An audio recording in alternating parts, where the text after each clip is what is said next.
দর্শক দেখেন এই টকি দিয়ে কিভাবে বড় বড় বোয়াল মাছ ধরা হয়। দেখেন এই যে টকি হালানো হইতেছে নদীতে, এই যে টকি হালানো হইলো, যে এই টকি হালানো হইলো।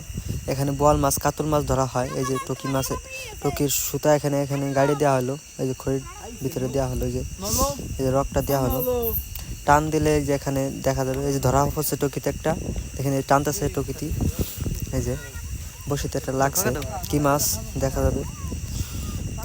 দেখেন বড় একটা মাছ মনে হয় ধরা পড়ছে, এই যে টানতেছে, অনেক বড় মাছ।